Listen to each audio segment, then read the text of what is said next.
Dear student, good morning to all of you.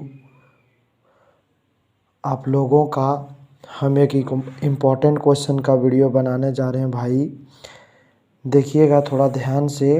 क्या है question लिखा हुआ, प्रूफ दैट म्यू2 बाई वी माइनस म्यू1 बाई यू बराबर म्यू2 माइनस म्यू1 बाई आर। चाहे इस प्रकार से लिखेगा या तो बोलेगा derive the relation among object distance, जिसको u कहते हैं ऑब्जेक्ट डिस्टेंस को, इमेज डिस्टेंस जिसको हम v कहते हैं इमेज डिस्टेंस को, एंड रेडियस ऑफ कर्वेचर जिसको हम क्या कह सकते हैं r कह सकते हैं, फॉर या स्फेरिकल रिफ्रैक्टिंग सरफेस।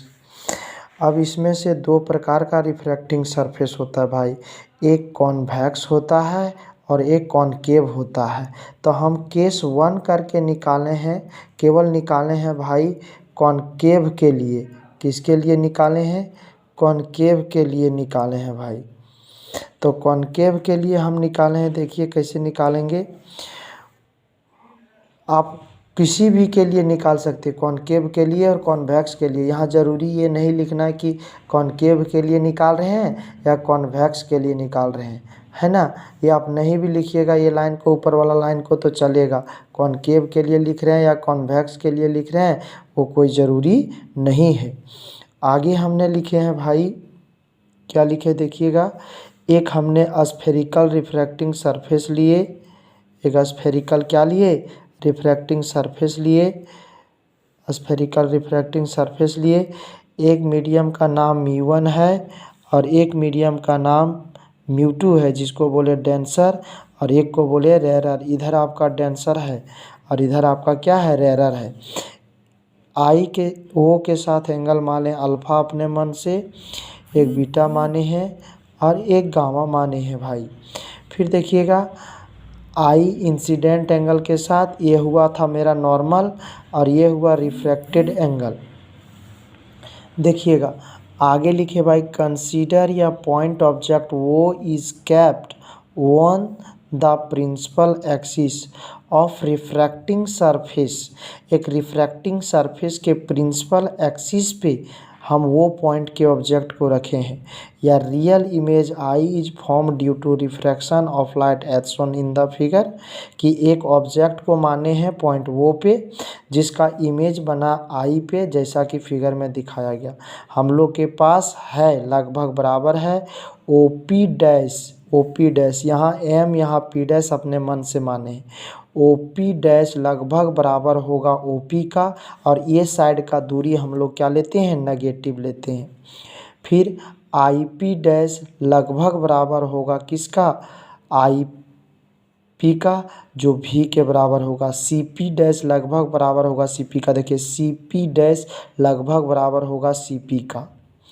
आगे भाई हमने लिखे हैं, देखिए फ्रॉम ट्रेंगल वो एम सी, आइए वो एम सी में, ये ट्रेंगल में अल्फ़ा प्लस बीटा बराबर आई, अल्फ़ा प्लस बीटा बराबर आई, क्योंकि दो अंतः कोणों का योग एक बाह्य कोण का क्या होता है, बराबर, अल्फ़ा प्लस बीटा बराबर आई। फिर इन ट्रेंगल ये आई एम सी, किसमें, आई एम सी में। फिर गामा प्लस आर बराबर बीटा, गामा प्लस आर बराबर क्या है, बीटा है। इस तरह से हम आर बराबर निकाल लिए भाई बीटा माइनस गामा।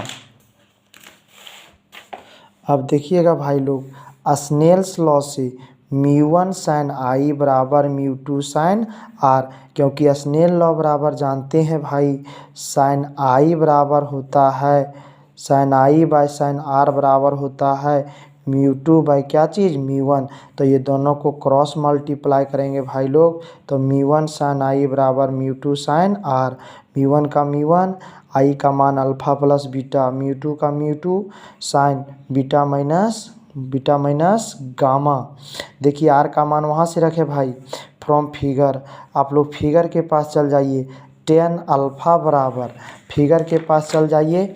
हम लोग का फिगर देखिए, ये है अल्फ़ा, तो साथ ही ये है परपेंडिकुलर, टेन अल्फा बराबर ये M P dash by O P dash. फिर देखिए बीटा बराबर लिखेंगे तो M P dash by C P dash, क्योंकि ये परपेंडिकुलर ये बेस हो जाएगा।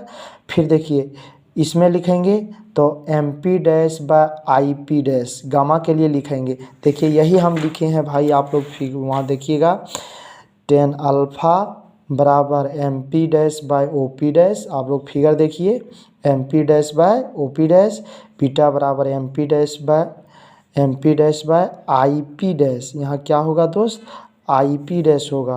फिर टेन गामा बराबर सॉरी बीटा में सी पी डैश होगा, सी पी डैश होगा, और इसमें होगा M P dash by I P dash.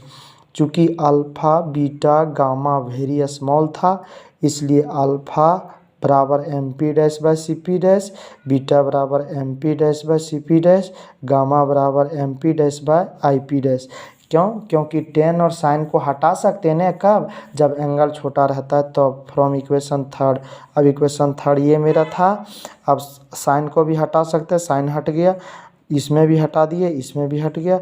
अब मी वन को इसके साथ गुना किया, mu one alpha plus mu one beta, फिर यहाँ आ गया mu two gamma minus mu two beta. ये बीटा है भाई, बस समझ रहे हैं? ये आपका जिस तरह से होगा ऊपर, यहाँ पहले क्या होगा, बीटा माइनस गामा होगा, बीटा माइनस गामा, यहाँ बीटा होगा और यहाँ गामा होगा, यहाँ पे भी बीटा होगा और यहाँ पे गामा होगा भाई, बीटा और गामा।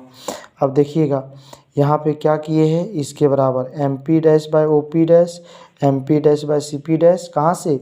ऊपर से देखो, अल्फ़ा का मान, बीटा का मान, गामा का मान सबका, M P dash M P dash M P dash सबसे बराबर है, ये दोनों से कॉमा कट जाएगा, तो यहाँ बच जाएगा मी one by O P dash के बराबर देखो तुम लोग ऊपर, ओ पी डैश या तो ओ पी बराबर minus u, mu one by r, यहाँ सी पी डैश है, सी पी डैश बराबर आर लिखे हैं। फिर आपका mu two by are minus mu one by भी, आई पी डैश के भी, सी पी डैश का आर। अब भाई क्या किए, आर वाला को एक तरफ रखे और इसको एक तरफ रखे, तो भाई देखिए ये चीज़ हो जाएगा, इधर रखेंगे है ना, ये चीज़ को माइनस में है, ये चीज़ को हम इधर ले आते हैं प्लस में हो जाएगा, तो हो जाएगा क्या चीज़, म्यू टू बाय भी plus mu one by U बराबर mu two by are minus mu one, दोनों एलसीएम आ गया। ये मेरा फाइनल इस तरह से क्या हो गया भाई, आंसर हो गया म्यू टू बाय भी माइनस म्यू वन बाय भी। इसके लिए फिर केस टू का नहीं निकालना भाई, इतना ही निकालना। देखिएगा थोड़ा सा देखिएगा, पहले क्या किए भाई, हम ये चीज़ को दूरी को कवर अप कर लिए, फिर उसके बाद क्या किए भाई, ट्रायंगल में चले, ओ एम सी में अल्फ़ा बीटा दो इंटरनल एंगल का एक बाह्य कोण के बराबर होगा, यहाँ भी वही किए भाई। आगे देखिएगा, फिर स्नेल्स लॉ से यूज किए, आई का मान लिखे इक्वेशन 1 से और आर का मान लिखे इक्वेशन 2 से, फिर फिगर से ये चीज़ हम लिखे, टेन अल्फ़ा बराबर टेन बीटा बराबर टेन गामा बराबर, है ना। यहाँ देख लीजिएगा क्या लिखे हैं, M P dash by C P dash. और फिर भाई लोग अल्फ़ा बीटा वेरी स्मॉल था, इसलिए फिर इक्वेशन थर्ड में गुना कर दिया, अंदर सबका मान रखे, एम पी कॉमा आ गया, फिर ये फाइनल मेरा ये आंसर आ गया भाई लोग। अब केस वन ही का आप लोग ध्यान रखिएगा भाई, थोड़ा सा सुनिएगा। पहले क्या किए, पहले निकाले हम मतलब अंतः कोणों का योग एक बाह्य कोण के बराबर है फिगर से, उसके बाद स्नेल लॉ यूज किया, उसके बाद फिगर, उसके बाद सब गुना कर दिए, 3 स्टेप में काम किए। आई और आर का मान निकाले, फिर स्नेल्स लॉ से यूज किए हम भाई, फिर स्नेल्स लॉ यूज करके हम फिर आगे फाइनल कर दिए। ये देखिएगा भाई आप लोग, ये बहुत इंपॉर्टेंट क्वेश्चन है, सबको ध्यान से